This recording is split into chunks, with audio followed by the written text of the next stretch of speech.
Hey, my narcissistic abuse family. This is in preparation for Easter.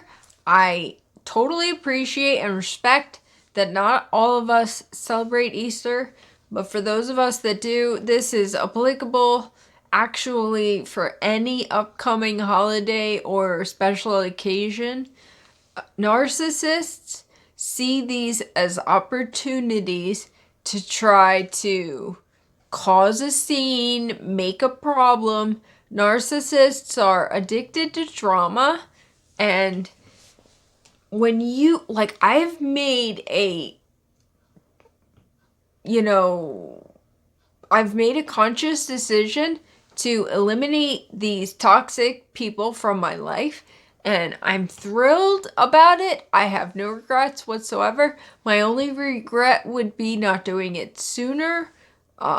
So it's 2021 at this point. 2019 August is when we initiated this break finally, and my husband, thank God for him, I have his support, and we have two beautiful daughters, and our son passed, our dog. We are a unit. So in August of 2019, I finally asserted my decision to respect myself enough to break away from this toxic dynamic that I've been subjected to my entire life. And it's amazing.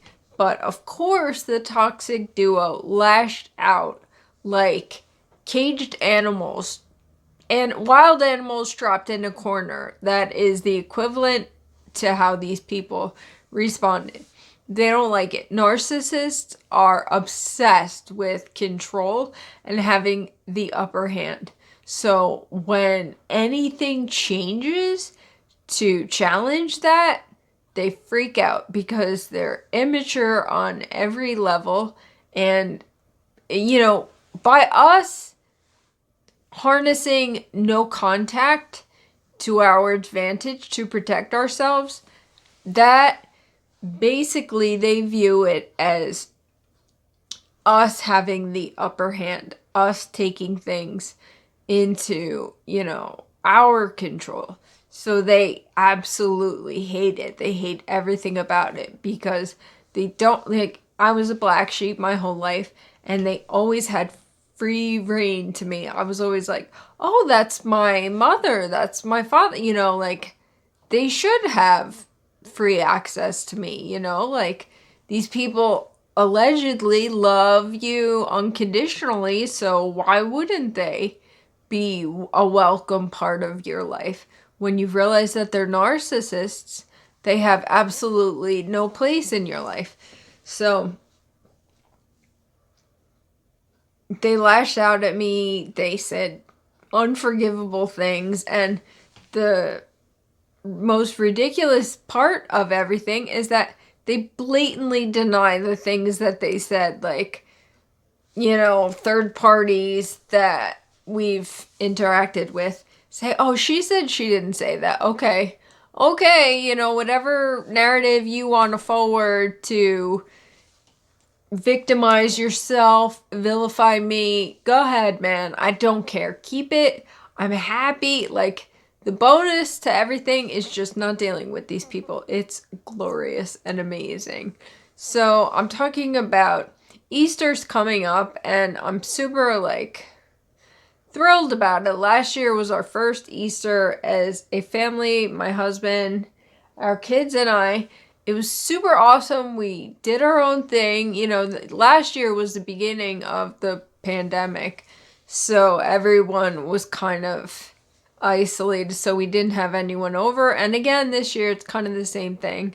People are getting vaccinated and it's getting better, but for the most part, everyone is generally maintaining their distance. So again, I'm thrilled to be with my husband and our beautiful daughters, and it'll be a great low-key kind of a casual day, which is how it should be with family. I'm learning these things at the ripe old age of 40 because it's been nothing but toxic my entire life.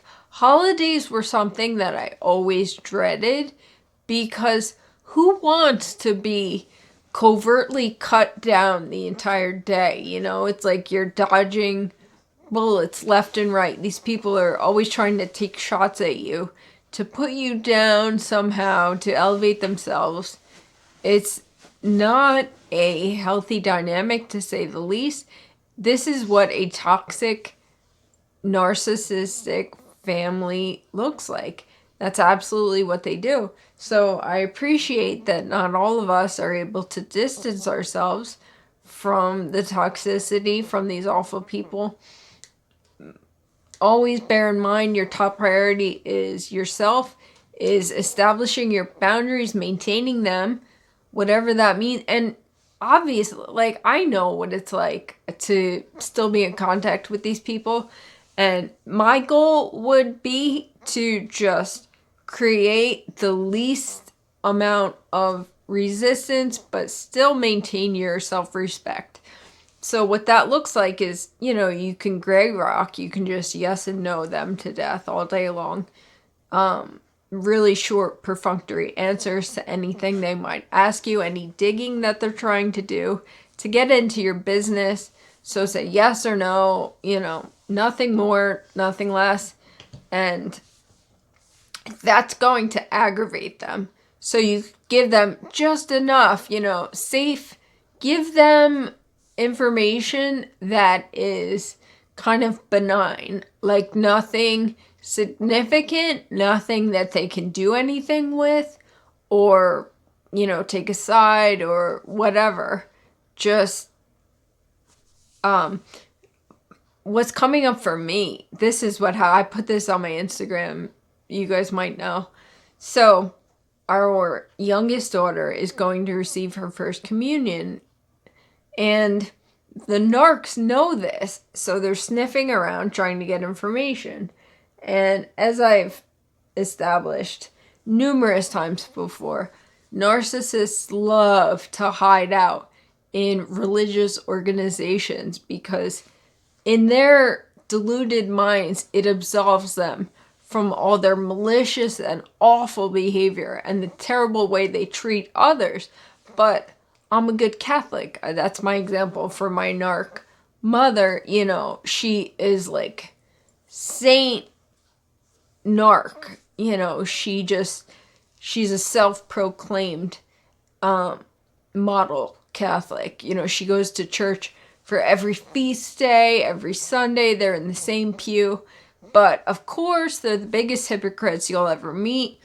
They'll be in church literally talking crap about everyone around them, and then they'll be in the park, not even out of the parking lot, and they're talking about people. Stop, man. Oh, the Amazon truck. Sorry, Amazon truck. So they're the biggest hypocrites ever. But they definitely want to like sink their teeth into my daughter's communion coming up, because this is the perfect opportunity for her to claim victim. You know, I'm the awful one. I'm the villain. I'm keeping her out of her granddaughter's lives. Never mind all the horrible stuff she's done to me my entire life. And this is really triggering because it's like, you know, they've always dismissed us, always marginalized us, trivialized. Never mind the fact that this is my daughter. My daughter, like, I gave birth to her. But the narcissist X's me out of the equation, the toxic duo. They'll just step over your head, and it's all about them. It's all about what they're entitled to. So these are my daughter, their granddaughter. So she actually emailed my church to find out when my daughter is receiving her communion. Thank God the lovely, lovely woman from church called me to find out like what the deal was, because apparently this happens often, which is no surprise because, like I said, narcs love to exploit religion, first and foremost. So the lovely woman from our church called me and said, yeah, your daughter's grandmother says, emailed me, contacted me, wanting to know when she's receiving her first communion. So, again, like stepping over my head, never mind how I feel or what I have established, my boundaries, like stay the heck away from me and my family. So, like, I don't know what they're thinking, like just gonna show up. Again, thank goodness for the global pandemic circumstances going on, because kids are only allowed to have a certain amount of people allowed into the church at a time for the ceremony. And, they were surely not on our list. So there's that. But it's so disrespectful. It's so hurtful. And my point is that narcs, they can't just idly sit by. They have to get the last word. They have to try to take jabs at you wherever they can, whenever they can.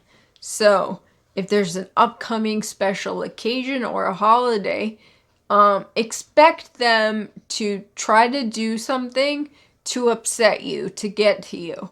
I'm also like holding my breath, hoping that they don't show up and leave anything at our door for our daughters, because, they care so much about them, which is like the biggest sham ever, because they had nothing to do with our kids when we freely invited them to be a part of their lives.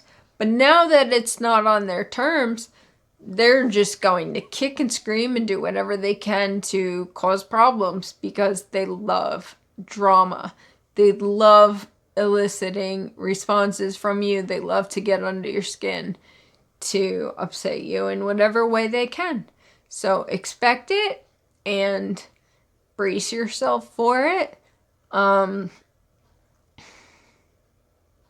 That's just my message in this video. That's my topic today, is that whenever there's an upcoming special occasion or holiday or something, the narcissists are immature juveniles. They're just going to do whatever they can to get to you. And if you've gone no contact, they're going to try to come up with a way to, take a stab at you, to upset you, because they know that our lives are far better without them in it. And we're happy, genuine people, and we surround ourselves with people that we love and that genuinely love us, and they can't stand it because misery loves company, and that's exactly what they are. So, all right, you guys, have a wonderful Easter for anyone who celebrates, and just a great week. It's supposed to be spring. It was snowing here in Jersey the other day. The temperatures are super chilly, but regardless, have a wonderful week. I love you all. I'll be back soon. Please like, please subscribe, please share with anyone you think it's applicable to. Love you all.